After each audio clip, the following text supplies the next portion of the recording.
السلام عليكم ورحمة الله وبركاته.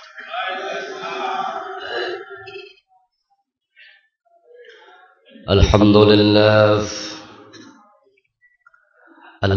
لله نحمده ونستعينه ونستغفره ونعوذ بالله من شرور أنفسنا ومن سيئات أعمالنا. من يهده الله فلا مضل له ومن يضلل فلن تجد له وليا مرشدا. ونشهد أن لا إله إلا الله وأن محمدا عبده ورسوله. أما بعد فقد قال الله تعالى في كلامه المجيد: أعوذ بالله من الشيطان الرجيم. بسم الله الرحمن الرحيم. إن الله وملائكته يصلون على النبي يا أيها الذين آمنوا صلوا عليه وسلموا تسليما. اللهم صل على محمد وعلى آل محمد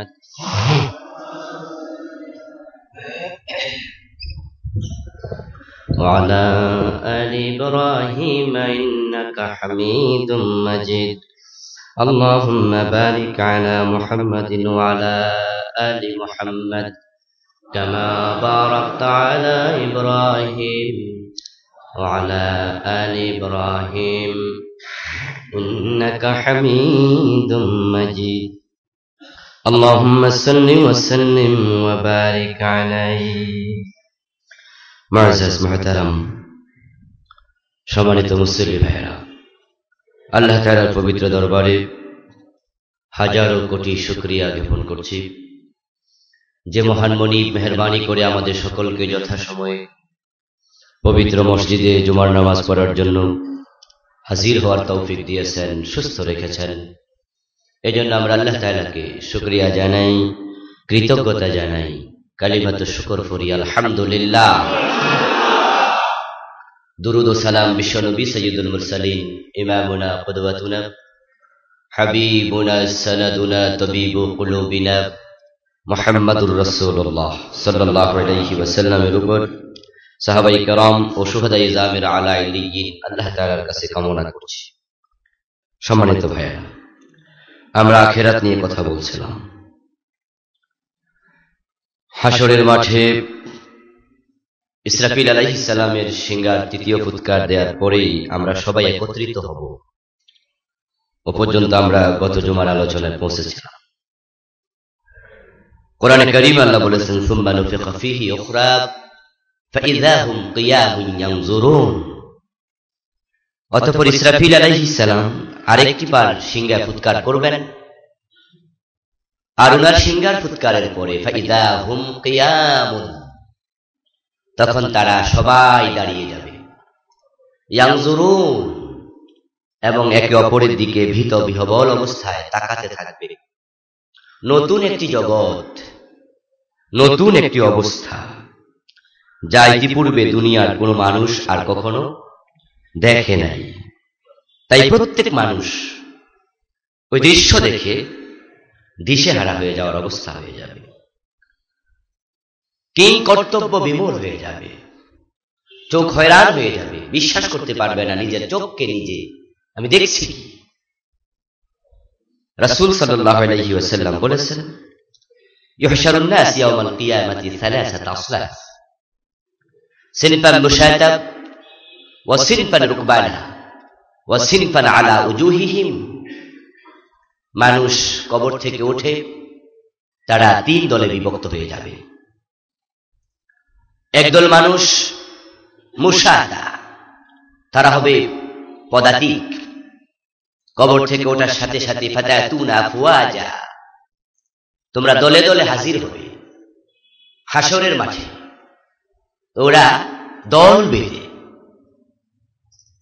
আশতাতা কোন আয়াতে পাওয়া যায় বিচ্ছিন্ন ভাবে, সবাই যেহেতু উঠবে এই হিসাবে দল বেঁধে।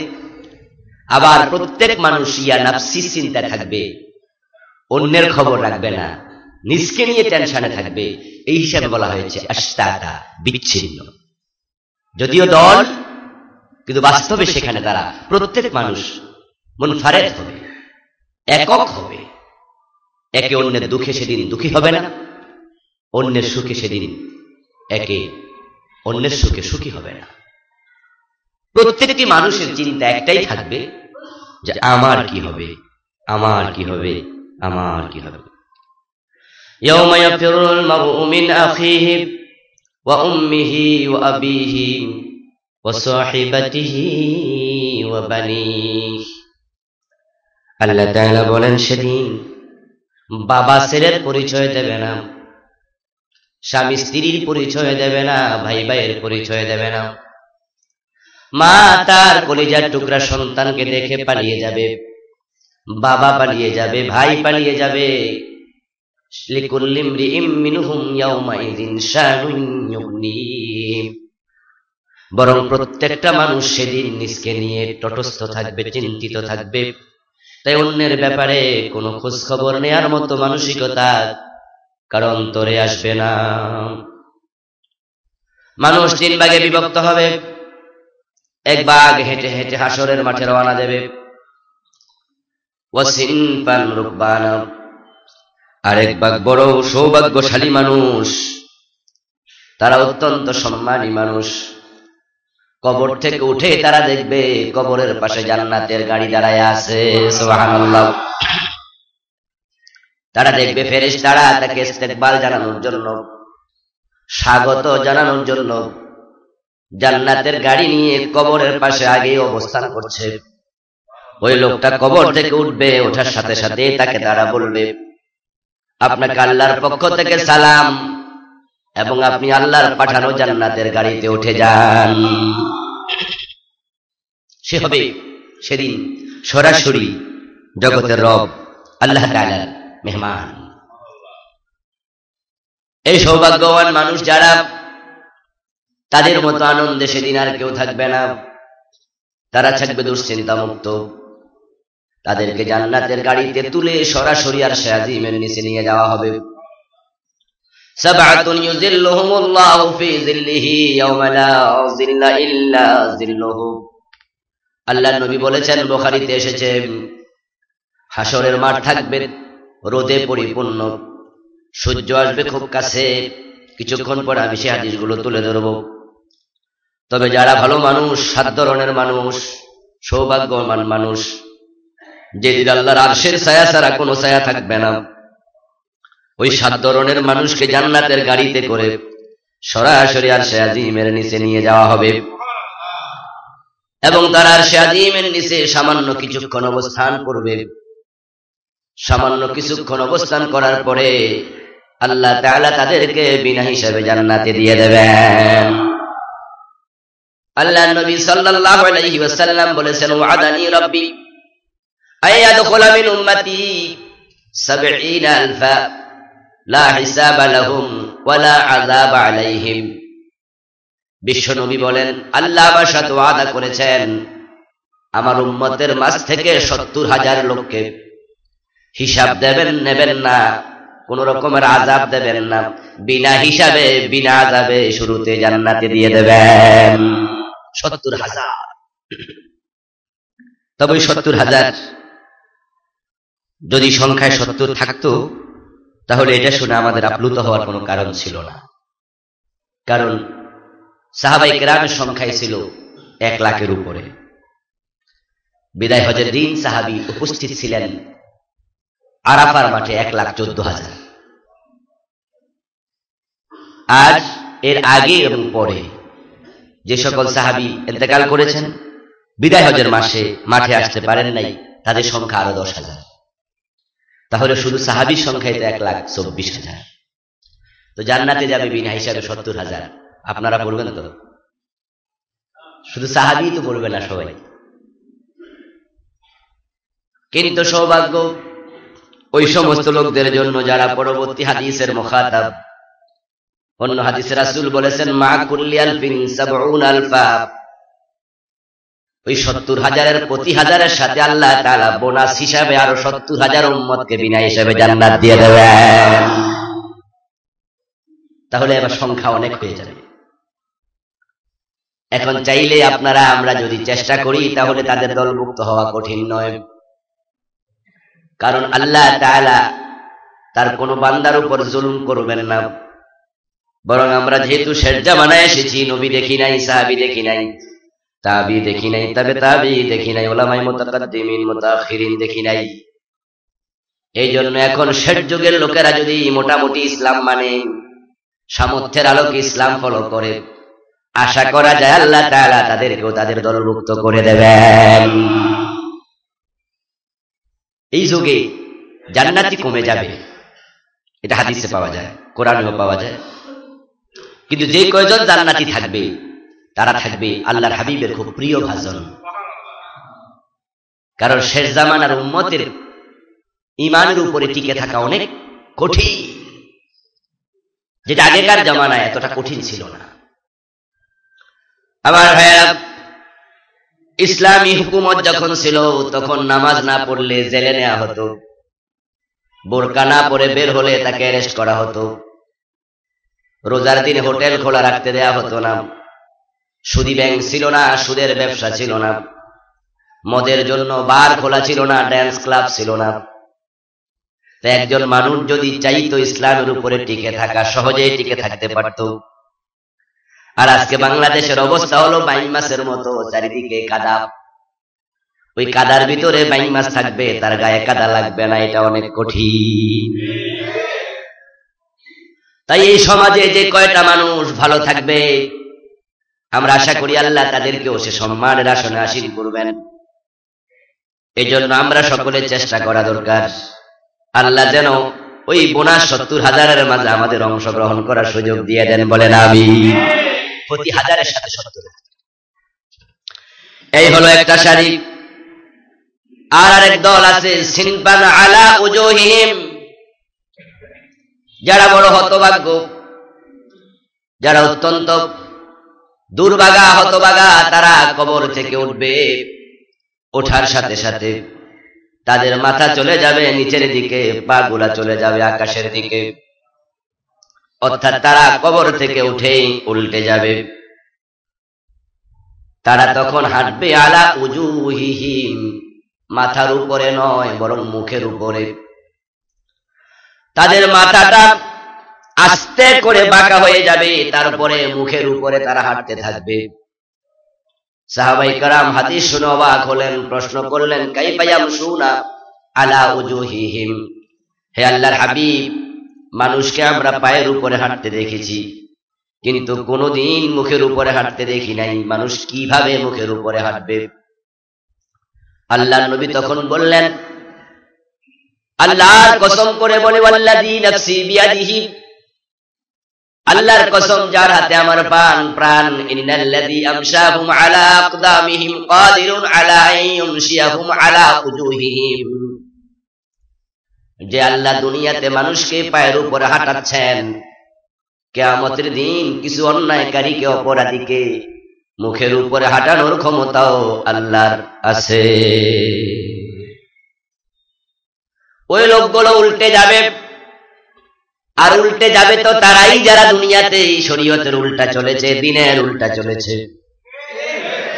আল্লাহর নবী যে পথ দেখিয়েছেন সেই পথে না যে উল্টা পথে হেঁটেছে এমন হাজার হাজার মুসলমান নামদারি মানুষও জমিনে আছে না নাই? আর কাফেরদের কথা বলে তো লাভই নাই। যারা উল্টা চলতেছে তারা উল্টে যাবে, এটাই তো স্বাভাবিক। কামা তাদিনু তুদান, যেমন কর্ম তেমন ফল। দুনিয়ায় যদি ভালো চলেন, কবর থেকে উঠে জান্নাতের গাড়ি পাবেন। আর দুনিয়ায় যদি উল্টা চলেন, কবর থেকে উঠে উল্টে যাবেন। দুনিয়া মাজরাতুল আখিরাহ, এ দুনিয়া হলো আখিরাতের ক্ষেতের মতো। ইন্নাকা লা তাজনি মিনাশ শাওকিল আনাবাম, কাঁটাযুক্ত গাছের দানা রোপণ করে কলা গাছ কলা ফল আশা করা যায় না, আঙ্গুর ফল আশা করা যায় না। তাল গাছের দানা বপন করে জাম আশা করা ভুল। দুনিয়াতে উল্টা চলবেন, আখিরাতে জান্নাতের গাড়ি পাবেন, এটা হতে পারে না। এজন্য আমার ভাইরা, ভেবে চিন্তে জমিনে চলা লাগবে। যদি আপনি আখিরাতে জান্নাতের গাড়ি পেতে চান, তাহলে দুনিয়াতে কিছু কষ্ট, কিছু ত্যাগ, কিছু ক্লেশ, জেল, জুলম, জরিমানা, অত্যাচার, রিমান্ড, ফাঁসি ইত্যাদি নবীরা বরণ করেছেন, সাহাবারা বরণ করেছেন, আসলাফ বরণ করেছেন। ইমাম আবু হানিফার পিঠের মাঝে মরার আগের দিন 10টা করে দৌড়া দেয়া হতো। ইমাম বুখারীকে দেশ ত্যাগ করতে হয়েছে।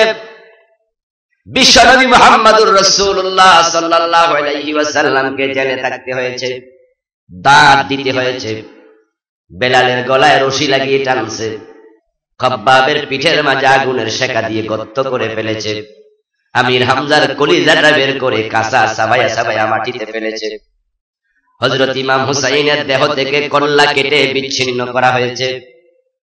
এই ত্যাগগুলো যারা স্বীকার করবে, তারাই কবর থেকে উঠেই জান্নাতের গাড়ি পেয়ে যাবে। আমার ভাইয়া, এখন এই জীবন কিছু লোককে আমরা দেখতে পাচ্ছি, তারা হাসতে হাসতে বরণ করে নিচ্ছে বাংলাদেশে, মিশরে, বিভিন্ন জায়গায়, পৃথিবীর দিকে দিকে, আফগানিস্তানে দেখতে পাচ্ছেন কতদিন আগ থেকে যুদ্ধ শুরু হয়েছে। সে রাশিয়া আফগানিস্তানের সাথে যুদ্ধ করেছে, তারপর থেকে যে শুরু হলো আজ পর্যন্ত বন্ধ হয় নাই। ফিলিস্তিনে কত মা তার কলিজার টুকরা সন্তানের ভাতের প্লেট কেড়ে রেখে বলে যা জিহাদের মাঠে যা। কাশ্মীরে কত মা তার সন্তানকে জালেমদের সামনে পাঠিয়ে দিচ্ছেন। এইভাবে বর্তমান বাংলাতেও বন্ধু, কোরআনের কথা বলতে গেলে রাস্তা দাঁড়াতে হয়, দাঁড়াতে দেয় না। গতকালের পত্রিকাও দেখেছেন, আজকের পত্রিকাও এসেছে, গুলি করে 12 জনকে আহত করেছে। কোরআনের পক্ষে একটা মিছিল নিয়ে রাস্তায় নামতে দেরি, পুলিশ গুলি শুরু করতে দেরি করে না।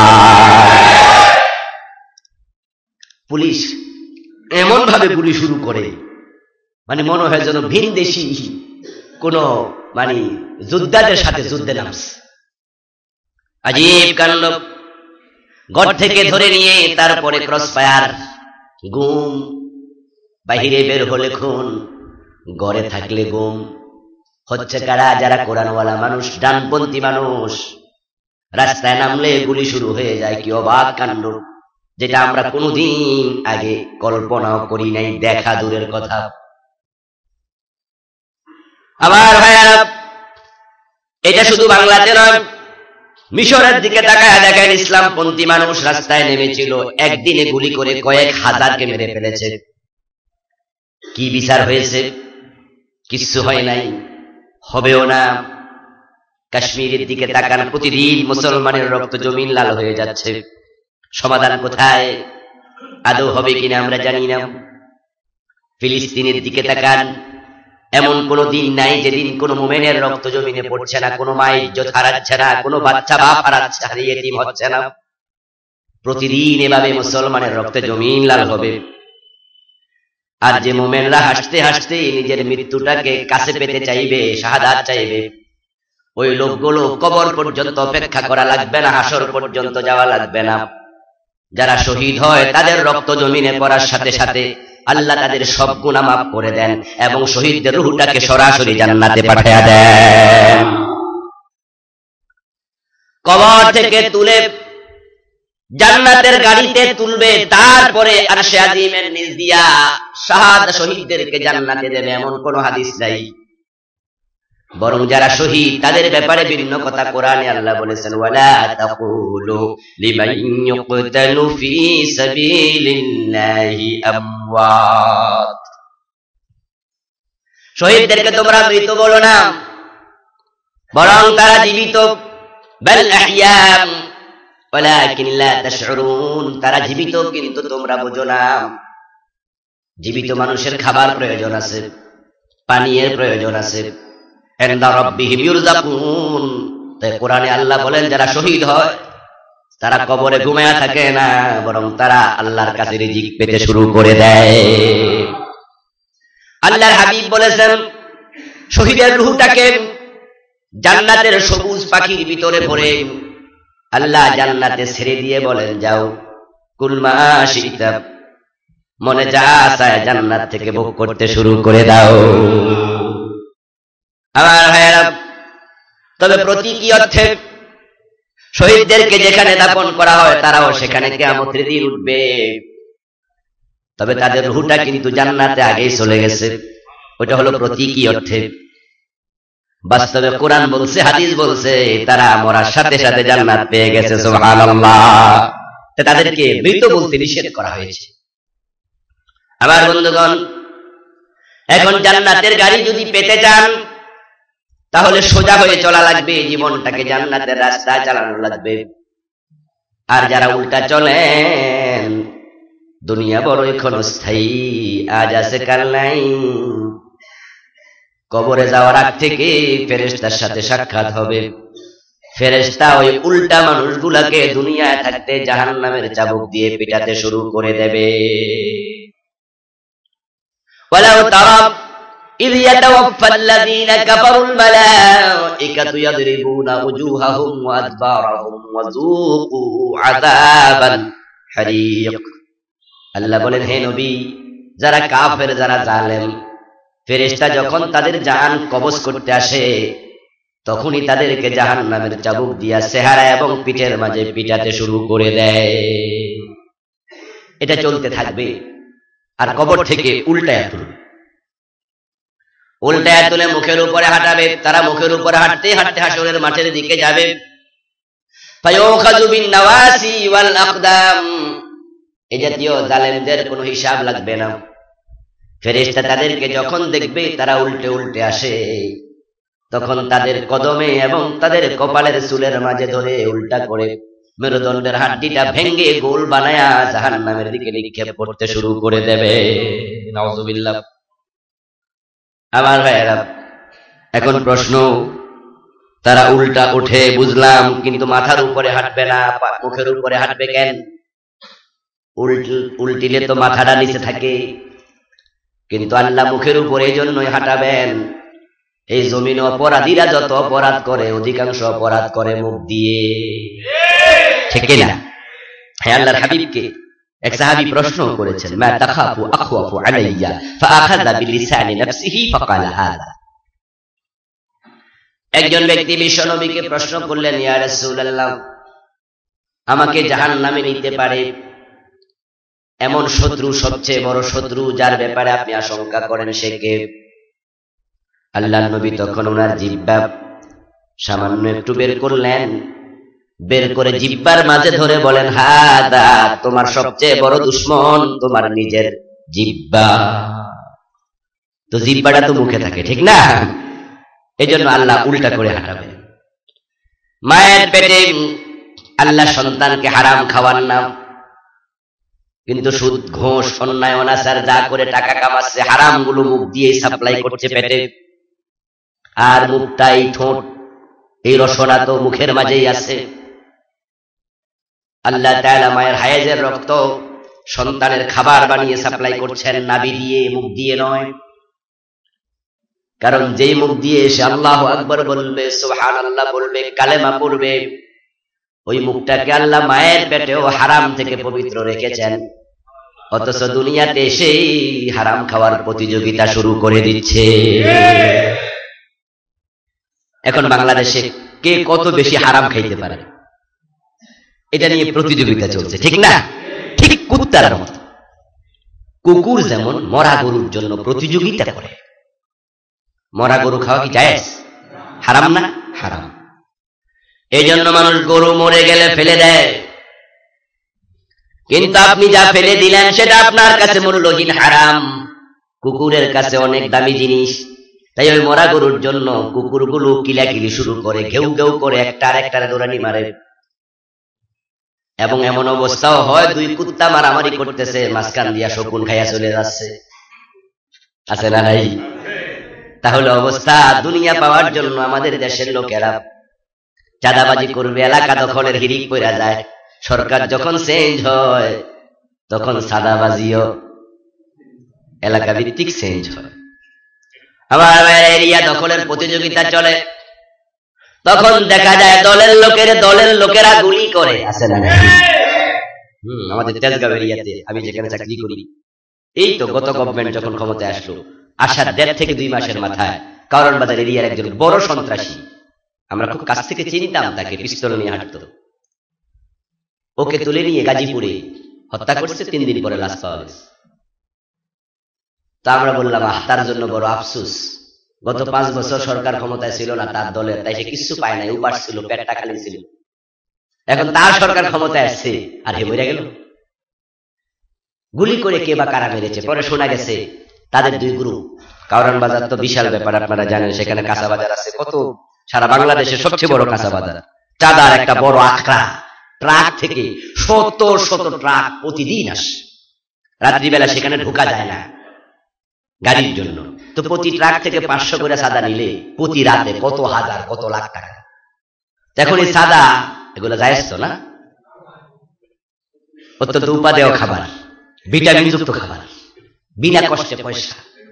কারণ যারা খুব বড় মাস্তান তারা তো আর কারণ বাজার যাবে না, ওরা তো বাড়িতে বসে থাকবে, এয়ার কন্ডিশন রুমে ঘুমাবে, আর তাদের বাড়িতে টাকা পৌঁছে যাবে। ঠিক কিনা? আমার ভাইয়েরা, এখন কে দখল করবে? ওই দখলদারি নিয়া, হারাম জিনিস নিয়া কুকুরের মতো কিলাকিলি করতে গিয়ে একজন আরেকজনকে মেরে ফেলতেছে।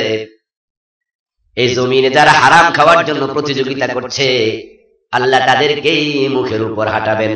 কারণ যত হারাম তারা মুখ দিয়ে সাপ্লাই দিয়েছে। মিথ্যা কথা বলে মুখ দিয়ে, গীবত করে মুখ দিয়ে, পরনিন্দা করে মুখ দিয়ে। এমনকি বন্ধু, কোর্টে দাঁড়ায়া বিশ্ববিখ্যাত মুফাসসিরের বিরুদ্ধে এই মুখ দিয়ে তো কিছু লোক মিথ্যা সাক্ষী দিয়েছিল। ঠিক কিনা? এবং দিয়ে যাচ্ছে। আল্লাহর কত প্রিয় বান্দা যারা আল্লাহ দ্বীনের জন্য জীবনকে উৎসর্গ করেছে, আর ওই লোকগুলোর বিরুদ্ধে এমন মিথ্যা মিথ্যা বানোয়াট সাক্ষী দিচ্ছে কোর্টে দাঁড়াইয়া। আজি বিস্ময়কর। জিজ্ঞাসা করছে, তোমার বয়স কত ছিল মিয়া? ওই সময় 71, তোমার বয়স কত? দেখলাম তোমার জাতীয় পরিচয় পত্রে বয়স ছিল 8 বছর। তোমার বয়স 8 বছর, তোমার কি এসব মনে আছে নাকি? খুব মনে আছে। আল্লামা মুফাসসির আমার 3 বোনকে দর্শন করেছে, নাউজুবিল্লাহ, আমাদের চোখের সামনে করছে, আমি দেখছি। তোমার 3 বোনকে দর্শন করেছে, তোমার বয়স 8 বছর, বোনগুলা তোমার ছোট না বড়? 3 জনই আমার ছোট। তো 3 জনই তোমার ছোট, তাহলে তোমার বয়স 8 ছিল, তাহলে যেটা 3 নাম্বার ওটার বয়স কত ছিল? ও ভাইয়েরা আমার, এখন বিচারের বাণী নিবৃত্তে কাজে সত্যিকার বিচার যদি হতো আমাদের কোনো আপত্তি ছিল না, কিন্তু বিচারের নামে যে প্রহসন চলছে আপনারা জানেন বন্ধু। হাইকোর্টের এত বড় বিচারক, যার সামনে মিথ্যা সাক্ষীগুলো দিচ্ছে, যখন জেরা করে তখন প্রমাণিত হয়ে গেল সাক্ষীর বয়স যদি 8 বছর হয়, ওই নাবালেগ সাক্ষীর সাক্ষী দিয়া একজন মানুষের জরিমানা, জেল, ফাঁসি হতে পারে তো? গত পরশুদিন কি দিয়া ভাত খাইছেন সকালবেলা জিজ্ঞাসা করলে বলতে পারবেন তো? গতকাল আসরের নামাজের প্রথম রাকাতে কোন কেরাত পড়ছেন মনে আছে তো? তাহলে বন্ধু, গতকাল পরশুদিন কি খাইলেন সেটাই ভুলে গেলেন। আর 40 বছর আগে 8 বছর বয়সে 3 বোনকে দর্শন করছে, উনার বয়সী 8, ছোটটার বয়স কত উনার সব হুবহু মনে আছে। আর বিচারপতি শুনেও ওই সাক্ষীকে অ্যারেস্ট করে না, সাক্ষীটাকে বাতিল করে না। এবং যার বিরুদ্ধে সাক্ষী দেয়া হচ্ছে তাকে খালাস দেয় না, মুক্তি দেয় না, উল্টা ফাঁসি দিয়ে দেয়। এই কঠিন অবস্থাগুলো হচ্ছে একদল লোক তোতা পাখির মতো শিখাচ্ছে, আর একদল লোক সেখানে গিয়ে বমি করতেছে, ঠিক কিনা? তোতা পাখির শিখাইলে সে যেমন কথাগুলো বমি করে, মাত্র নকল করে ক্যাসেটের মতো, সেখানে ওরা ক্যাসেটের মতো সেখানে বমি করতেছে। এখন এই জাতীয় অন্যায় যে মুখ দিয়ে করতেছেন, যারা মুখ দিয়ে শিখাচ্ছেন, ভুলে যাবেন না বন্ধু, মা ইয়ালফিযু মিন কাওলিন ইল্লা লাদাইহি রাকীবুন আতীদ। তুমি তোমার মুখ দিয়ে যে শব্দ বের করো, ওই শব্দ দুনিয়ার কেউ শুনুক আর না শুনুক, তোমার শব্দগুলো সাথে সাথে আল্লাহর রেকর্ডারে রেকর্ড হয়ে যাচ্ছে। ইয়াওমা তাজিদু কুল্লু নাফসিন মা আমিলাত মিন খাইরিন মুহদারান ওয়া মা আমিলাত মিন সু। কোরআনে আল্লাহ বলেন, সেদিন মানুষ দুনিয়াতে ভালো করুক আর খারাপ করুক, যা করেছে তা হুবহু হাজির পাবে। ফামান ইয়ামাল মিসকালা যাররাতিন খায়রান ইয়ারা ওয়া মান ইয়ামাল মিসকালা যাররাতিন শাররান ইয়ারা। আল্লাহ তাআলা ভবিষ্যৎবাণী করেছেন, হাসরের মাঠে যখন তিনি আপনাকে আপনার আমলনামাটা পড়তে দিয়ে বলবেন, ইকরা কিতাবাকা কাফা বিনাফসিকাল ইয়াওমা আলাইকা হাসিবা, তোমার আমলনামা আজকে তুমি তেলাওয়াত করো। আজকে নিজের আমলনামা নিজে নিজে পড়ে পড়ে হিসাব দেওয়ার জন্য তোমার কোনো সহযোগী লাগবে না, তুমি একাই যথেষ্ট। সেদিন আপনি আপনার আমলনামা হাতে নেবেন, হাতে নিয়ে দেখবেন যারা পরিমাণ ভালো কাজ যেটা করেছেন সেটাও সেদিন সেখানে হাজির থাকবে, যারা পরিমাণ অন্যায় করেছেন সেটাও হাজির থাকবে। আমাদের এত টেনশন করার কি আছে? আমরা এই দুনিয়াতে বিচার পাবো না, এটা আমরা জানি, এটা আমরা জানি। হযরত ইউসুফ আলাইহিস সালাম অপরাধী ছিলেন, উনাকে তাই জেলে দিছে। কথা বলেন না কেন? যা বোঝেন তাই বলেন। হযরত ইউসুফ অপরাধ করেছিলেন তাই জেলে দিছে? বরং যেই জুলাইখা হযরত ইউসুফ আলাইহিস সালামকে জেলে ঢুকাইছে, সে জুলাইখাও জানতো ইউসুফ সম্পূর্ণ নির্দোষ, ঠিক না? কিন্তু জুলাইখা যা চেয়েছিল হযরত ইউসুফ আলাইহিস সালাম তা গ্রহণ করেন নাই, তা মানেন নাই। জুলাইখা বলছিল, আমি তোমাকে কাছে পেতে চাই। হযরত ইউসুফ বলেছে, কবিরা গুনাহ করা যাবে না, এটা হারাম, জায়েজ নাই। জুলাইখা হযরত ইউসুফকে বাধ্য করেছিল, ক্ষমতা আছে কারণ প্রেসিডেন্টের বউ, তাই উনাকে অন্দর মহলে ঢুকাইয়া দাসীকে দিয়ে বাহির দিয়া তালা লাগাইয়া নিজের দেহ থেকে কাপড় খুলতে শুরু করেছে। মানে হযরত ইউসুফকে বাধ্য করবে ওই মহিলার সাথে তার অপকর্ম চরিতার্থ করতে। কিন্তু আল্লাহর নবী ইউসুফ আলাইহিস সালাম দ্বিমত পোষণ করে তিনি দৌড় মারলেন। যখন দৌড় দিলেন, জুলাইখা অট্ট হাসি দিয়া বলল, ইউসুফ যাওয়ার জায়গা রাখি নাই, বাহির দিয়া তালা লাগানো। হযরত ইউসুফ আলাইহিস সালাম থেমে গেলেন না, কারণ তিনি জানতেন আস-সা'য়ু মিন্না ওয়াল ইতমামু মিনাল্লাহ, চেষ্টা করব আমরা, পূর্ণতার মালিক আল্লাহ। তাই তিনি থেমে না গিয়ে যখন দৌড়াতে দৌড়াতে দরজা পর্যন্ত পৌঁছে গেলেন, দরজাটা নিজে নিজেই খুলে গেল। আর জুলাইখা যখন দেখলো দরজা খুলে গেছে, তখন সেও পিছন দিয়া দৌড় মারছে। হযরত ইউসুফের জামা পিছন দিয়া টেনে ধরে ছিঁড়ে ফেলেছে। কোরআনে কারিমে পাওয়া যায় জামাটা ছিঁড়ে গেছে। কিন্তু যখন ঘরের দরজায় গিয়ে স্বামীকে দেখলো, তখনই জুলাইখা বলে বসলো, তোমার চাকর আমার ইজ্জতে হাত দিতে চেয়েছে। আমার ভাইরা, হযরত ইউসুফ আলাইহিস সালাম অবাক হলেন, বলে কি, সে আমারে নিজে ডাইকা নিয়ে আমারে বাধ্য করতেছিল, আমি বলাচ্ছি, আর সে কিনা উল্টে কথা বলতেছে। সে বলতেছে আমি নাকি তার ইজ্জতে হাত দিচ্ছি। আমার দোস্তগণ, জুলাইখার সাথে যদি ইউসুফ আলাইহিস সালাম রাজি হয়ে যেতেন, তাহলে জুলাইখা হযরত ইউসুফকে দিয়া অন্যায় কাজ করানোর কারণে এই অন্যায়টা নিয়মিত চালিয়ে যাওয়ার মানসিকতা তার ভিতরে জন্ম নিত, এবং সে নিজের স্বামীর চেয়েও ইউসুফকে বেশি যত্ন করত, ঠিক কিনা? এটা স্বাভাবিক ছিল, যেহেতু ইউসুফ আলাইহিস সালামের মতো সুন্দর পুরুষ জমিনে আসে নাই। এমন সুন্দর যাকে দেখে একদল মহিলা আঙ্গুল কেটে ফেলেছে এবং ওই মহিলাগুলো বলেছিল ইন হাদা ইল্লা মালাকুন কারীম, মানুষ না, এটা মানুষ না, মানুষ এত সুন্দর হতে পারে না।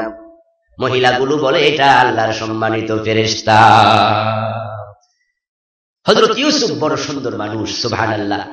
বিশ্বনবী আলাইহিস সালাম মেরাজ থেকে এসে তিনি বলেছেন আমি আকাশ আমার ভাই ইউসুফকে দেখেছি, দেখে আমার মনে হয়েছে আল্লাহ তাআলা যে সৌন্দর্য সৃষ্টি করেছেন তার অর্ধেকটাই বুঝি একা ইউসুফকে দিয়ে দিয়েছে। এখন এই সুন্দর পুরুষটাকে যদি নিজের বিছানার শয্যা সঙ্গী হিসাবে পেয়ে যেত, তাহলে হযরত ইউসুফকে জুলাইখা আজিজে মিশরের সেও বেশি খাওয়া দাওয়া করাতো, টাকা পয়সা দিত, আদর যত্ন করত, গোপনে গোপনে তার সাথে ব্যভিচার করে বেড়াতো। একমত থাকতো কি লাগবে নেন, আপনি আমার স্বামীর চেয়েও বেশি। কিন্তু হযরত ইউসুফ যখন একমত হয় নাই, তখন তাকে বিনা দোষে জেলে ঢুকিয়ে দিয়েছে, ঠিক কিনা?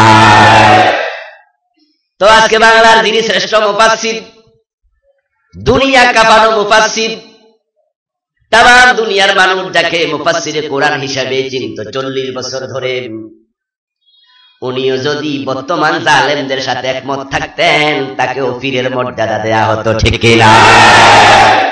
বরং বলতো হুজুর আপনি মাহফিলটা কোন জায়গায় করবেন, আমরা পুলিশ ফাটাইয়া লাঠি সহকারে দেবো, প্যান্ডেল বানাই দেবো, শুধু আপনি এসে ওয়াজটা করে দেবেন।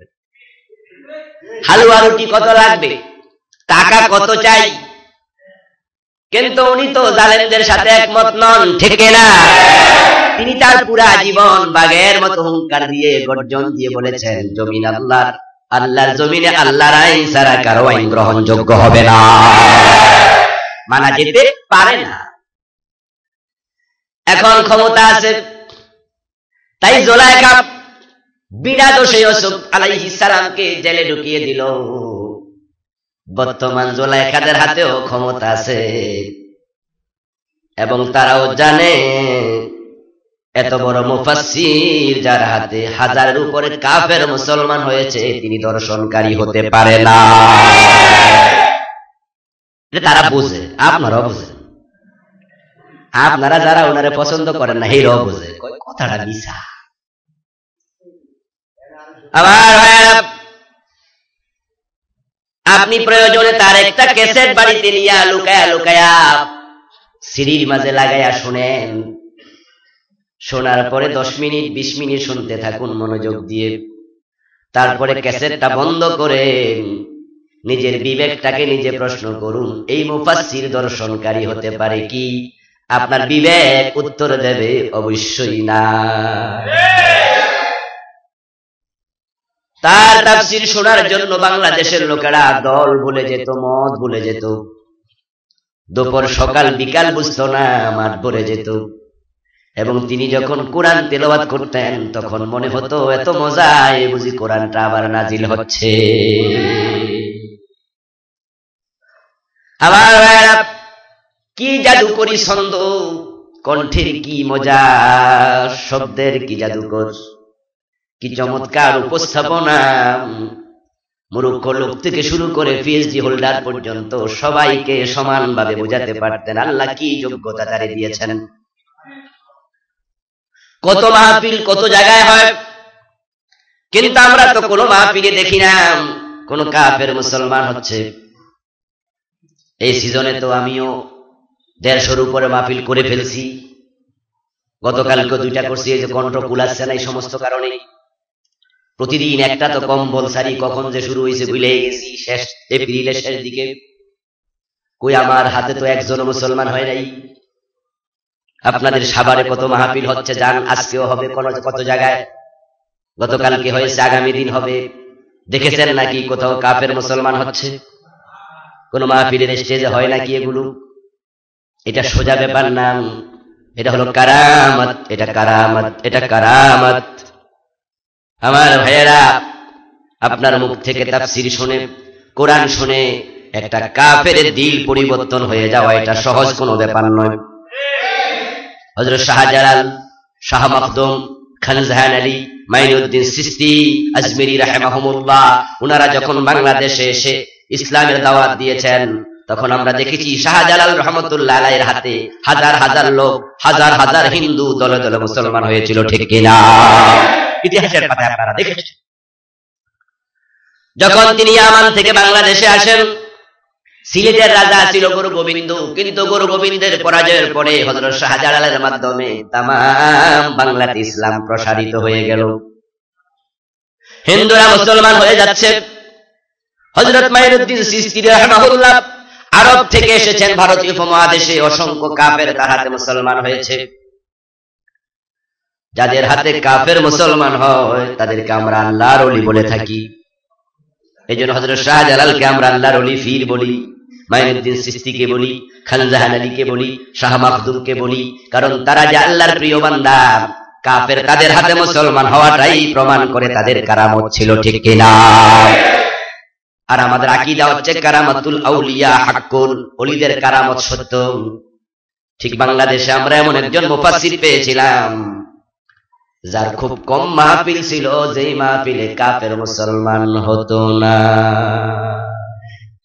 5 জন, 7 জন, 10 জন, 20 জন পর্যন্ত এক মাহফিলে মুসলমান। আপনি কিভাবে এটাকে ব্যাখ্যা করবেন?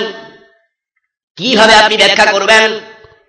আমার ভাইয়েরা, বাংলাদেশে কত সুন্দর সুন্দর কণ্ঠশিল্পী আছে, যদিও রুলালাইল, এন্দ্র কিশোর, এই জাতীয় যারা বাজে কণ্ঠশিল্পী, বাজে গান গায়, তাদের গানের মাঝে শয়তান আলাদা একটা মোহ তৈরি করে। কণ্ঠে আছে একটা মোহ, আকর্ষণ, শব্দে আছে আরেকটা আকর্ষণ, যে শব্দ গানের ভিতরে, আবার সাথে আছে শয়তানের ডাল, চিনি মিক্স করা আকর্ষণ।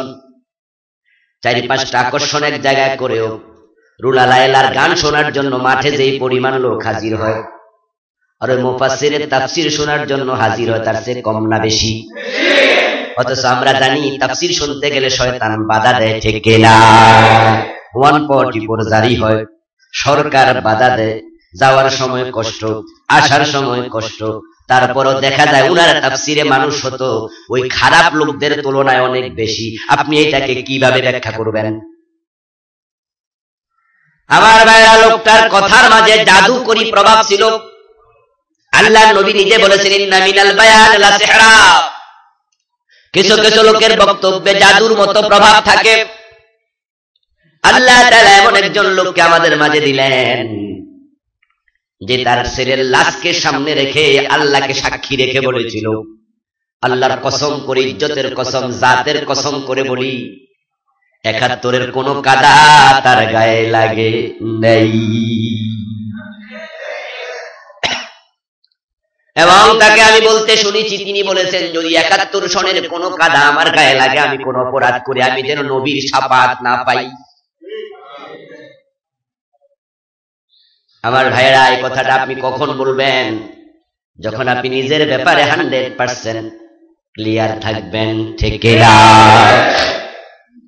আমাদের দেশে আমরা বেনামাজি হই, মদখোর হই। যারা আছে বেনামাজি, মদখোর, খুব খারাপ মানুষ, তারাও কিন্তু নবীর শাফাআতের আশা করে। আমার ভাইয়েরা, যেখানে নবীর শাফাআত ছাড়া মুক্তি পাওয়া বড় কঠিন, আমরা আলেম যারা তারা আরো বেশি জানি। সেখানে বিশ্ববিখ্যাত একজন আলেম বলতেছে, আমি যদি 71-এ কোনো অন্যায় করি তাহলে আমি যেন নবীর শাফাআত না পাই। এরপরেও কোর্টে দাঁড়াইয়া তার বিরুদ্ধে মিথ্যা সাক্ষী দিয়া তাকে ঠিকই ফাঁসির আসামি বানিয়ে দেয়া হলো। এখন ভাইয়া, আমাদের হারানোর কিছু নেই। ইমাম হুসাইন রাদিয়াল্লাহু তাআলা আনহুকে জবাই করেছে তিনি বিশ্ব নবীর আপন নাতি। আর আমি আর আপনি কে? হযরত জাকারিয়া আলাইহিস সালামকে করাত দিয়ে 2 টুকরো করা হয়েছে। নবী আপনি কে? এজন্য এই জাতীয় ঘটনা ঘটতেই পারে। তো যার বিরুদ্ধে অপবাদ, অপপ্রচার, তিনি শহীদ হয়ে জান্নাতে ঢুকে যাবেন। কিন্তু আপনারা যারা অন্যায় করছেন, হিসাব রাখেন, কবর থেকে উঠে উল্টে যাওয়া লাগবে, ঠিক কিনা? আজ হোক না হয় কাল হোক, মরতে তো হবেই, ঠিক কিনা? মরতে হবে না? মরতে তো হবেই। তবে যদি শাহাদাতের মৃত্যু নসিব হয় এটা তো সৌভাগ্য, এটা তো সৌভাগ্য। কারণ শাহাদাত হলো জান্নাতের কনফার্ম টিকেট। যে শাহাদাতের শহীদদের মর্যাদা দেখে কিয়ামতের দিন নবীরা পর্যন্ত গিফতা করবে, নবীগণ পর্যন্ত সেদিন আফসোস করে বলবে, হায় রে, আমি নবুয়তের সম্মান পেয়েছি, কিন্তু শহীদ হলে শহীদের সম্মানটা আমিও পেতাম। এজন্য বন্ধু, যিনি শহীদ হবেন তার কোনো টেনশন নেই, এবং টেনশন যে নেই সেটা কিন্তু আমরা দেখতেও পাচ্ছি। কারণ যখন খোলা মাঠে ছিলেন, তাফসীর মাহফিলে যেতেন, তখন মুখের মাঝে যেমন লাল দাড়ি ছিল, এখনো লালই আছে। যদি ফাঁসির খবর শুনে টেনশনে পড়তেন, দাড়িতে লাল রং আর লাগাইতো না। আরে হুঁশই তো থাকে না, কিসের লাল রং? আর না খাইয়া চিকনা হয়ে যেত, লাল রং সব দাড়ি সাদা হয়ে যেত, গায়ের জামা কাপড় আয়রন করা থাকতো না। কিন্তু আপনারা দেখেন, যখন কোটে নেয়, গায়ের মাঝে জামা আছে আগের মতো পরিপাটি, উপরে আবার একটা কোটিও গায়ে দেয়, দাড়ি ঠিক আগের মতোই লাল, চেহারা আগের মতোই সুন্দর, এবং এমন ভাবে হাত নাড়ে মনে হয় তাফসীর মাহফিলে উঠতেছে, ঠিক না? কি আজীব, কি আজীব! আমার ভাইরা, এর পিছনে একটাই কারণ, সেটা হচ্ছে হযরত আসিয়া আলাইহিস সালামকে ফেরাউন যখন একবার উত্তপ্ত তেলের কড়াইতে ফেলে দিচ্ছিল, ওই অবস্থায় আসিয়া হুঁশহারা হন নাই, টেনশন করেন নাই, বরং ফেরাউনকে তিনি রব মানে নাই। না মানার কারণে আসিয়াকে যখন ফেলে দিচ্ছিল তেলের কড়াইতে, হযরত আসিয়া তখন আল্লাহর কাছে দোয়া করেছেন, রব্বি ইবনিলি ইনদাকা বাইতান ফিল জান্নাহ ওয়া নাজ্জিনি মিন ফিরআউনা ওয়া আমালিহি ওয়া নাজ্জিনি মিনাল কওমিজ জালিমিন। হে আল্লাহ, আমি তো আগুনে পড়ে যাচ্ছি, তেলের কড়াইতে পড়ে যাচ্ছি, তবে আমি আপনার কাছে দোয়া করে যাই, এই যে একটা ত্যাগ আমি স্বীকার করলাম স্বেচ্ছায়। আসিয়াকে বলেছিল, আসিয়া, তুমি আমাকে একবার শুধু রব বলো, বাড়িতে যায় গালিগালাজ করি দরকার হলে, মানুষ তো আর দেখবে না, তুমি আমার বউ, কিন্তু সবার সামনে একবার রব না বললে আমার ইজ্জত থাকছে না, তাই একবার রব বইলা পরে যায় অস্বীকার করে দিও। ফেরাউনের প্রস্তাবে আসিয়া বলেছিল, যে রব না তাকে আমি একবারের জন্য রব বলবো না। তোমাকে তেলের কড়াইতে ফেলে দেবো, দেও, তুমি আমার স্বামী, তুমি দেশের প্রেসিডেন্ট, ক্ষমতার অভাব নাই, তেলের কড়াইতে ফেলে দিবা, দেও। ইব্রাহিম আলাইহিস সালামকে আগুনে ফেলে দিচ্ছে, তিনি ভয় পেয়ে গিয়েছিলেন, তিনি বলছিলেন ফেলে দিলে দেও। জিবরাইল যায় বলে সাহায্য লাগবে না, কি কো সইরা যান লাগবে না। হযরত মূসা যখন নদীর তীরে গিয়ে দেখেন সামনে পানি, পিছনে ফেরাউনের সৈন্য, মুরিদা উম্মতরা বলে ইন্না লা মুদরাকুন, আমরা তো ধরা পড়ে গেলাম। হযরত মূসা উত্তরে বলেন, কাল্লা ইন্না মাইয়া রাব্বি সায়াহদিন, অসম্ভব, ধরা পড়ব কেন, আল্লাহ আমার সাথে আছে না। বলেন না সুবহানাল্লাহ। ঈমান কাকে বলে? দেখতেছে পিছন দিয়ে ফেরাউন আসতেছে ছদল বলে, সামনে সমুদ্রের অথই জলরাশি, আর উম্মত কইতেছে আমরা ধরা পড়ে গেলাম। মূসা কয় কাল্লা, কাল্লা শব্দের বাংলা অর্থ হলো কখনো না। তাহলে ঈমান কি দুর্বল ছিল না মজবুত ছিল? আমাদের মতো হলে আমরা কইতাম ঠিকই কইছো, ধরা মনে হয় পড়তেও পারি, নাও পড়তে পারি, দেখা যাক কি হয়। কিন্তু উনি বলছেন কাল্লা, কাল্লা বাংলা শব্দের অর্থ হলো কখনো না। আবু বকর সিদ্দিক বলেন, ইয়া রাসূলুল্লাহ, কাফেরদের পা দেখা যায়, আমরা যে গুহায় লুকায় আছি, ওরা তো আমাদেরকে ধরে ফেলবে, ওই তো গুহার কাছে এসে গেছে, পা দেখা যাচ্ছে। বিশ্বনবী বললেন, ধরা পড়লে পড়তেও পারি, বরং বললেন লা তাহজান, বলো কি আবু বকর, ভয় পাওয়ার কোনো কারণও নাই। রাসূল ভয়ের কথা বলেন নাই, লা তাখাফ এটা কিন্তু বলেন নাই, বলেছেন লা তাহজান। দুইটা শব্দ অনেক পার্থক্য। তাহজান মানে হচ্ছে দুশ্চিন্তা, আর ভয় আসে আরো পরে। হযরত আল্লাহর নবী আবু বকরকে বলছেন, ভয় পাওয়া দূরের কথা, টেনশন করাও দরকার নাই, ইন্নাল্লাহা মা'ানা, কারণ আল্লাহ আমার সাথে আছেন, আমাদের সাথে আল্লাহ আছেন। এখন সেই জান্নাতের রাস্তায় যারা চলে, তাদের মুখে লাল দাড়ি তো থাকবে, ভয় পাওয়ার তো কোনো কথা না, কারণ তারা জানেন এই ফাঁসির রশিটা এটা জান্নাতের ফুলের মালা। সুবহানাল্লাহ। কিন্তু হতভাগ্য তো তারা যারা ষড়যন্ত্র করেছে, করে তাদের মতো আল্লাহর ওলিদেরকে, বিশ্ববিখ্যাত আলেমদেরকে ফাঁসির ঝুলাইয়া দেবে পরিকল্পনা করছে, অতীতে ঝুলাইছে। কত বড় বড় আলেমদেরকে ফাঁসি দেওয়া হয়েছে। তবে বন্ধু, ইতিহাস কাউকে ক্ষমা করে না, ইতিহাস কাউকে ক্ষমা করে না। সাময়িক বিজয় চূড়ান্ত বিজয় নয়। তাই দুনিয়াতেও তারা লাঞ্ছিত হবে, আখিরাতে তো উল্টে যাওয়া লাগবেই, ওটা তো আছেই। এবং দুনিয়াতে লাঞ্ছিত হবে তারা, ডেফিনিটলি। আপনারা জেনে রাখেন, এখানে আজকে 5-7 বছরের একটা বাচ্চা আমি দেখতে পাচ্ছি। এই বয়সে যে বাচ্চাগুলো আছে তারা অনেকদিন বাঁচবে আমাদের তুলনায়। সবাই তো এক বয়সে মরে না, স্বাভাবিকত বুড়ো হয়ে অনেকে মরবে। আজ থেকে 40-50 বছর পরে সত্য ইতিহাসটা ফুটে আসবে। আরে ভাই, সিরাজউদ্দৌলার বিরুদ্ধে মীর জাফর যে মির্জাফরি করছিল, এটা কিন্তু তৎকালীন লোকেরা সুস্পষ্টভাবে জানে নাই। কারণ সিরাজউদ্দৌলা তো সেখানে পরাজিতই হয়ে গেল। মির্জাপুরি করে মির্জাপুরের বিজয় হলো। কিছুদিন সে বড় আরামে ছিল, কিন্তু পরবর্তী ইতিহাসে সে এতটা কলঙ্কিত হয়েছে, মানুষ সিরাজউদ্দৌলাকে বীরের বেশে স্মরণ করে আর মির্জাফরকে ঘৃণা ভরে স্মরণ করছে, ঠিক কিনা? তাই যখন কেউ কারোর গালি দেখো, তুই একটা মির্জাফর, ঠিক কিনা? এবং এই নামে দুনিয়াতে আপনি একটা মানুষও পাইবেন না। আমার ভাইরা, ইমাম হুসাইনকে জবাই করা হলো।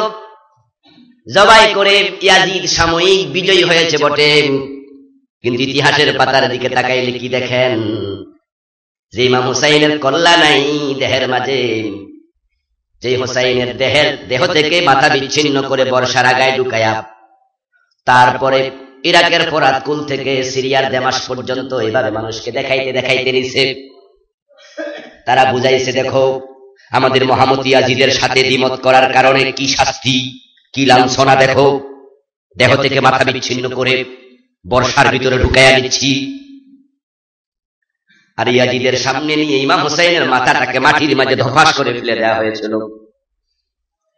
ও বন্ধু, সাময়িক আনন্দ ছিল তাদের, বিজয়ের চিহ্ন ছিল, আমরা বিজয় হয়েছি, ইমাম হোসেন নাই, জবাই করে ফেলেছি, মাথা আলাদা করে ফেলেছি। ইতিহাসের পাতায় ইমাম হুসাইন বীরের মর্যাদা অভিষিক্ত, আর ইয়াজিদ লাঞ্ছিত মানুষের কাতারে আছে, ঠিক কিনা? ইতিহাস মানুষকে ক্ষমা করে না, সত্যটা ফুটে উঠবেই।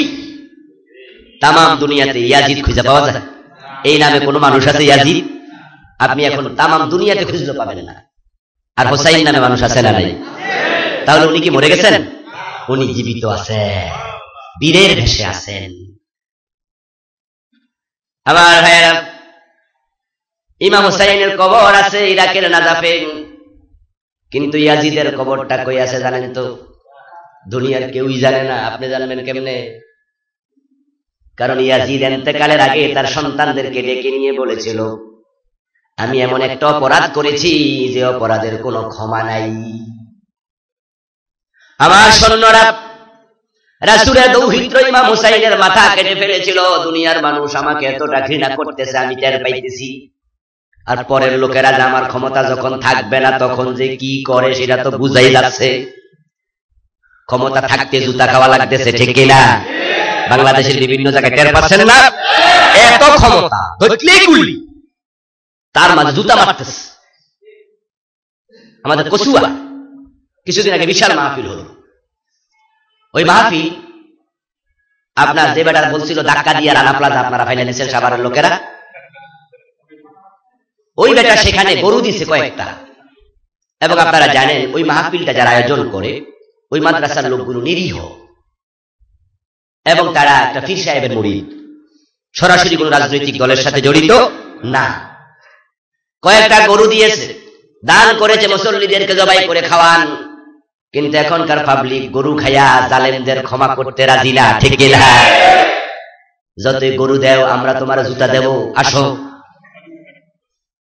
উনি যখন স্টেজে উঠলেন তখন এমন জুতা মারা শুরু হয়ে গেল, পরে জান লইয়া পালাইতে বাধ্য হয়েছে। পত্রিকা দেখেন না আপনারা? অথচ সাথে পুলিশ ছিল, পুলিশ কিন্তু ডাইরেক্ট গুলি করেছে সেখানে। এবার আপনারাই বলুন, এত ক্ষমতা থাকা অবস্থায় যদি জুতা খাওয়া লাগে, যখন ক্ষমতাটা থাকবে না, কারো ক্ষমতা কি চিরস্থায়ী হয়েছে দুনিয়ায়? আদৌ কি হয়? বাঘ কি বুড়া হয় না? সিংহর কি বয়স বাড়ে না? সূর্যের তাপ দুপুর বেলা যত থাকে বিকাল বেলায় কি তা থাকে? এক সময় তো সূর্যটা বুড়া হয়। এবার হিসাবটা করুন না, কবর থেকে উল্টা ওঠার আগেই তো দুনিয়ার মানুষ চান্স পাইলে উল্টাইয়া দেবে, ঠিক না? কি পরিমাণ জুতাতে খাওয়া লাগে আল্লাহ ছাড়া কেউ জানে না। ফাঁসির অর্ডার দিয়া একটু আর ফাঁসি দিলে যে কি হবে আমি বুঝি না।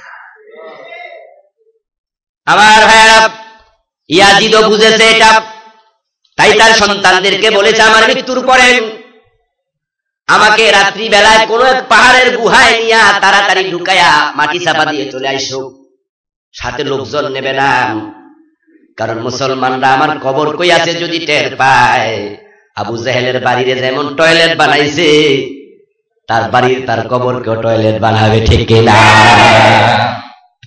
এবং বাস্তবেও সত্য, যদি ইয়াজিদের কবর কই আছে আমরা জানতাম, ইরাকে গেলে একটু জুতা মেরে দিতাম, ঠিক না? এটাই সত্য কথা। তাই এমন অপরাধ মানুষের করা ঠিক না, যে অপরাধের কারণে দুনিয়াতেই উল্টা হয় আর আখেরাতে তো আছেই।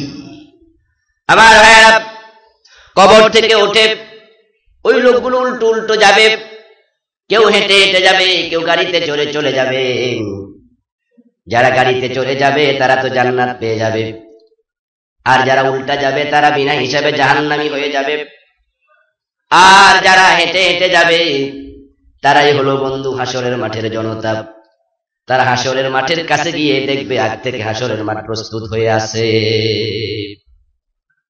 বুখারীতে এসেছে قال النبي صلى الله عليه وسلم يحشر الناس على يوم القيامة على أرض بيضاء أفراء كقرصة النقي ليس فيها علم لأحد। মানুষজন কবর থেকে উঠে যখন যাবে হাসরের মাঠে গিয়ে দেখবে তামা দিয়ে হাসরের মাঠ প্রস্তুত। আল্লাহ তাআলা তামা দিয়ে হাসরের মাঠ বানিয়ে রাখবেন, এবং সেখানে কোনো পাহাড় নাই, কোনো নদী নাই, গাছ নাই, পালা নাই, উঁচু নিচু নাই, একবারে আটার খামির যখন মেয়েরা রুটি বানানোর আগে তৈরি করে, ওই খামিরটা যেমন প্লেন থাকে, লেভেল থাকে, একবারে সমান থাকে, আল্লাহ পুরাটা হাসরের মাঠ তামা দিয়ে সমান করে বানিয়ে রাখবেন। ওই লোকগুলো যখন কবর থেকে উঠে যাবে হুফাতান ওয়া উরাতান ওয়া গুরলা, তখন তাদের কারো গায়ে জামা থাকবে না, কারো পায়ে জুতা থাকবে না, কারো মাথায় টুপি থাকবে না, খতনা করানো থাকবে না। একবারে মায়ের পেট থেকে সন্তান যেভাবে দুনিয়া আসে বস্ত্রহীন, কবর থেকেও সবগুলা মানুষ উঠবে বিবস্ত্র অবস্থায়।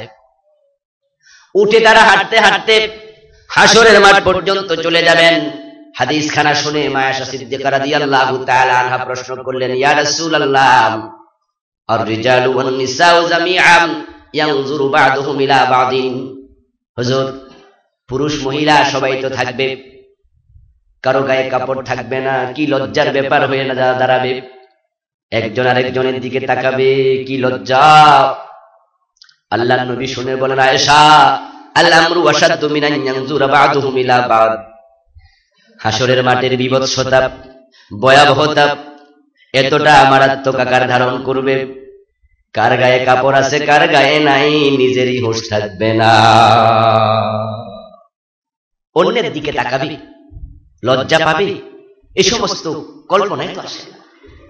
আমার ভাইয়েরা, নদীতে যদি, সমুদ্রে যদি নৌকা ডুবে যায়, ওই অবস্থায় নৌকার মাঝে আপনি আছেন, আপনিও ডুবে গেলেন, কোন মহিলা যদি আপনাকে জড়াইয়া ধরে, তখন আপনার ভিতরে কি কোনো অনুভূতি আসবে নাকি? যে মহিলা গায়ের মাঝে লোক লাগছে যেহেতু লাগিয়ে থাকুক, এই জাতীয় কোনো চিন্তা কারো মনে কাজ করবে? যে যত খারাপ হোক, অপরাধী হোক, যে যত বিকৃত মস্তিষ্কওয়ালা হোক, বিভিন্ন স্কুলের সামনে যাইয়া কিছু ইফটিজিংওয়ালা ইফতেজার দাঁড়ায় থাকে না, ইয়াতিমের মতো খাড়াই থাকে, মেয়েরা বের হয় ইফটিজিং করে, শীষ দেয়, পিছে পিছে লাগে।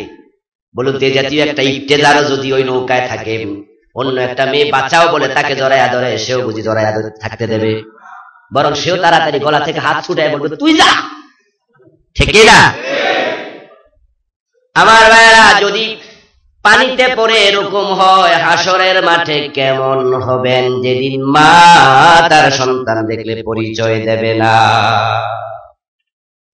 তাই রাসূল বলেছেন, আয়েশা, একজন আর একজনের দিকে তাকাবে, সেটা তো কল্পনায় আসবে না, কেউ ভাববেই না।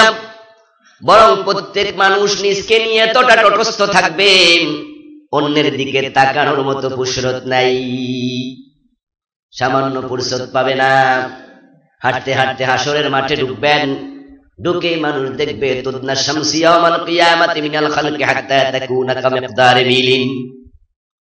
হাসরের মাঠে প্রবেশ করবে, করে তারা দেখবে আল্লাহ সূর্যটাকে মাথার উপরে এনে হাজির করে রেখেছেন মাত্র সুরমাদানির শলাকার দূরত্বে। সুরমাদানির শলাকা 1.5 থেকে 2 ইঞ্চি লম্বা হয়। মানুষ হাসরের মাঠে গিয়ে দেখবে সূর্য 1.5 থেকে 2 ইঞ্চি মাথার উপরে। এক পর্যায়ে আল্লাহ তাআলা সূর্যের আলোটাকে যখন অন করে দেবেন, সুইচটা অন করবেন, টিপে দেবেন, সূর্য তার আলো যখন ছড়াবে, সূর্য তার খরতাপ বিকিরণ করবে। বন্ধু আমার, তামা হচ্ছে সবচেয়ে পরিবাহী সম্পন্ন, ক্ষমতা সম্পন্ন একটি পদার্থ। যে তামা দিয়ে বিদ্যুৎ সাপ্লাই দেয়া হয়, প্রতি সেকেন্ডে 1,86,000 মাইল বেগে বিদ্যুৎ সাপ্লাই দিতে পারে তামা। ওই তামার জমিনে আপনি আমি দাঁড়ানো থাকবো, নাউজুবিল্লাহ, আল্লাহ আমাদের হেফাজত করুক, যদি দাঁড়ানো থাকা লাগে। সূর্যের তাপ যখন তামার সেই হাসরের মাঠের পিঠের মাঝে পড়বে, একটা সেকেন্ডে তার তলায় চলে যাবে। তামাম হাসরের মাঠ জাহান্নামের আগুনের মতো গরম হয়ে যাবে। কিন্তু পায়ের নিচে জুতা নাই, গরমে মাথা বাঁচাবেন, গায়ে কোনো কাপড় নাই যে কাপড়টা খুলে মাথায় দেবেন। বিশ্বনবী বলেন, ওই গরমের কারণে প্রত্যেকটা মানুষের দেহ থেকে ঘাম বের হতে থাকবে। ঘাম বের হতে হতে কারো টাকনু বিরা নিচে ডুবে যাবে, কারো হাঁটু পর্যন্ত ডুবে যাবে, কারো মাজা পর্যন্ত ডুবে যাবে। ওমিনহুম মাইয়ুলজিমুল আরাকু ইলজামা, কারো মাথা পার হয়ে যাবে। পুরা ঘামের সাগরে হাবুডুবু খেতে থাকবে। সূর্যের তাপের কারণে ঘামগুলো উতরাতে থাকবে, টকবক করতে থাকবে। আগুনে যেমন বন্ধু পানি গরম হয়, সূর্যের গরমের কারণে ঘাম গরম হয়ে যাবে। ওই অবস্থা হাসরের মাঠে চলতে থাকবে কতদিন? তারুজুল মালাইকাতু ওয়ার রূহু ইলাইহি ফি ইয়াউমিন কানা মিকদারুহু 50 আলফা সানা। আল্লাহ কোরআনে বলেন, ওই হাসরের মাঠের দৈর্ঘ্যতা হবে 50,000 বছর। কঠিন একটি সময় সেখানে পার করা লাগবে। তারপরে হিসাব নিকাশের পালা আসবে। ইনশাআল্লাহ আমরা পরবর্তী জুমা থেকে সেদিকে এগিয়ে যাব, আলোচনার দিকে। আল্লাহ তাআলার কাছে আমরা দোয়া করি, আল্লাহ যেন এই কঠিন হাসরের মাঠে আমাদেরকে না নিয়া আর সে আজিমের নিচে জায়গা করে দেয়। বলেন না আমিন। তবে দোয়া করলে হবে না, কাজ করা লাগবে। আমরা সেই আঙ্গিকে, সেই আদলে নিজের জীবনটাকেও ঢেলে সাজাই। আল্লাহ আমাদের তৌফিক দান করুক। আবার বলি আমিন। যারা সুন্নাহ পড়েন নাই, মেহেরবানি করে সুন্নাহ পড়ে নিন। হাযা মিন ইনদি ওয়াল ইলমু ইনদাল্লাহ, আলাইহি তাওয়াক্কালতু ওয়া ইলাইহি উনীব।